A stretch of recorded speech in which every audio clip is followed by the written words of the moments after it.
On today's episode, we're talking all about functional breathing. What is it? How can it help you to master your breath and optimize your health?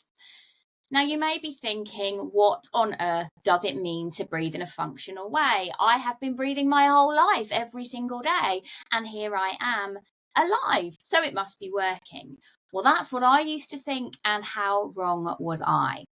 Now, on this podcast, on this channel, Influential Breathwork, we're going to be diving into all sorts of different types of breathing so that you can understand how to integrate them into your everyday life. My name's Anna, and I run Influential Breathwork, and we have an academy that trains people how to get this work, this powerful, important work, life-changing work, out into the world, because breathwork changed my life. So functional breathing then, what are we talking about? In today's society, I think you would probably agree that the majority of us are suffering from a level of stress. And we need stress.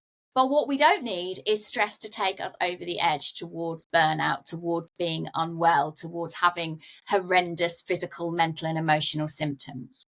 And functional breathing is about taking us back to how nature intended us to breathe. Now, you might be thinking, but we breathe every day, we're getting it right. However, through our modern society, where we are engulfed in stress and distractions and noise, we are rarely bringing ourselves down into a balanced state. And over time, our breathing habits have become dysfunctional, meaning that they are causing us more stress. So if we're already being stressed and then our breathing pattern is making us more stressed, we have a problem. And what functional breathing looks at is how to optimize your breathing patterns and your breathing habits for better health. And a lot of the functional breathing exercises have really come about from that kind of pro athlete research into higher athletic performance, better athletic performance. But it doesn't just stop there, because this stuff can change everything. This is how we can sleep better, sleep longer, sleep deeper, so that we can access that state of rest and digest in a better way. This can help with digestion, because when we're breathing better and we're activating everything as it should be, then we are able to break down our food into energy in a much better way. When we are breathing in a functional way, it is aiding our oxygen exchange, carbon dioxide exchange within our body. It's improving our cardiovascular health rather than diminishing it, which is what dysfunctional breathing can do. There are a whole host of physical and mental disorders and health issues that arise because of dysfunctional breathing. So you might be listening to this and thinking, well, it probably doesn't apply to me because I feel like my breathing's fine. And you might be slightly horrified to know that over 90% of adults are breathing in a dysfunctional pattern. And when you hear a stat like that, you might think, well, it can't be that bad if we're all breathing that way. Well, have you noticed the crisis we're in our culture with mental health? Have you noticed the pressure that the NHS is under, or wherever you are living in the world, and the healthcare systems you have there? We have got a problem.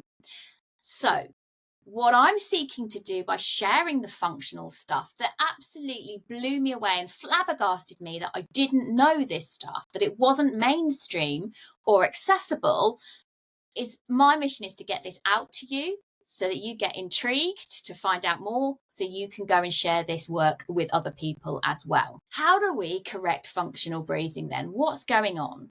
Well, we've got into this pattern where generally many of us are breathing from our chest, from our lungs, pretty much all the time. And not only that, but we're also mouth breathing a lot of the time. When we mouth breathe, it signals to our nervous system, to our brain, that we are stressed. And when we breathe through our mouth, it means that we tend to breathe into our chest rather than into our belly, into our abdomen. And when that happens, we are then excreting all sorts of hormones that tell us to do more stress behavior. So why does this happen? And what can we do about it? Well, the most important thing about uncovering dysfunctional breathing is learning how to change what your long-term habits have been. And this is not easy work. What I would say with this is the steps to improve it are incredibly easy, but they're also incredibly easy not to do. So when we're talking about dysfunctional breathing, what we're looking at first is an awareness of when are you breathing through your mouth, which causes stress, and when are you breathing through your nose? And I'm actually going to do a whole episode on your nose and what happens in a nasal breath that doesn't happen when you breathe through your mouth. But when you breathe through your nose, one of the many benefits of doing that is it slows your breathing down. There's a little bit more resistance and there's a lot of filtration. And usually what it does is it gets you to breathe lower in your body rather than in the upper parts of your chest. Now, the other thing about dysfunctional breathing is that not only do we tend to breathe into our chest, but we're actually only using and utilizing a very small portion of our lungs. And actually, our lungs go right up to our clavicles, they go right up to our shoulders, and they go right down at the front to the bottom of our ribs, and they're all the way around the back. So when you're thinking about utilizing your lungs more, really visualize that you're breathing into that full, those chambers really deeply and fully. Now, the next thing then is that because we've got into this habit of breathing in our chest, what's happening is that the diaphragm is not then being used. Now, our diaphragm in everyday life is probably only moving every single breath up to a centimetre, maybe a little bit beyond with each breath that we take. You might think no big deal, except that when we learn to functionally breathe, our diaphragm is supposed to move between or up to 10 to 15 centimetres downwards every time you breathe. And when you do that, you're releasing a whole load of toxins that are in your organs. They're being squeezed out, and those toxins are released through your mouth. But also, you are then allowing your ribs, because your diaphragm is utilized, your ribs are expanding to the sides as well. And when we do that, we are allowing much more of this biochemical exchange of oxygen and carbon dioxide to happen within your lungs. And that is where your most essential fuel comes from, so that you can stay alive and do all of the processes you need to breathe. So how can we change this then?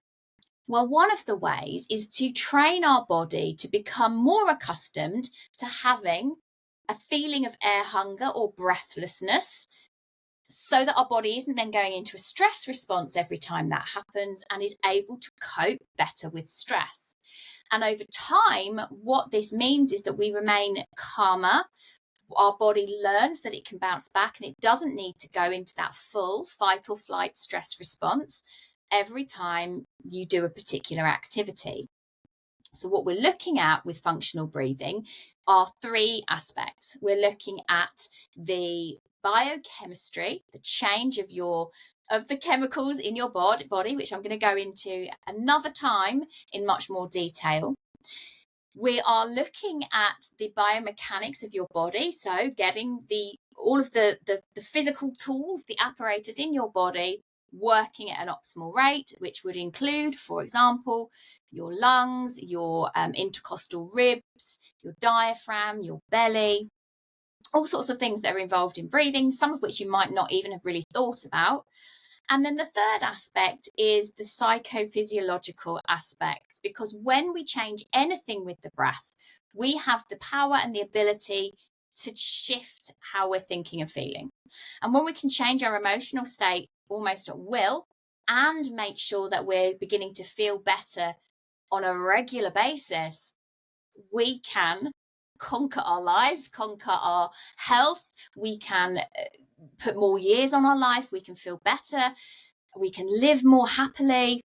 We can live with more energy. And who doesn't want that? Now, the interesting thing about functional breathing is that it's totally free. Once you learn these tools and techniques and you integrate them into your everyday life, that's the important bit, you're never going to have to learn them again because you can make them habitual. And this is going to take you out from this heightened chronic stress that you are living in without even necessarily realizing, into a much more balanced, regulated state, able to tolerate stress, so that when those moments of acute stress hit you, when you have a traumatic moment or a period of your life that's just really challenging, you're able to cope and build your resilience, because your body, your respiratory system, and all of the systems that are fueled by your respiratory system are much healthier. So hopefully that's given you a little bit of an overview. And what you want to keep your eye out for is we're going to be dropping some amazing breathing techniques and breathing exercises into this channel as it grows. Some will help you with the functional breathing, some will help you with the kind of mind-body connection to achieve various states in your everyday life, and some will be pretty long, intense, profound breathwork journeys that not only take your brain to some incredibly insightful places, but also help you tap into a deep level of self-trust. But they also act like a factory reset, just like we do for our iPhone when we want an upgrade, to leave you feeling so much better. I hope that what this channel is going to do over however many episodes we're here for is get you excited and enthused and switched on to the power of this modality for it to be able to transform your life, because that's what we teach inside the Influential Breathwork Academy. And we have a particular model called the breath healing release method that I'm going to be sharing with you a little bit about that in the next episode. So make sure you subscribe, and I'll see you soon.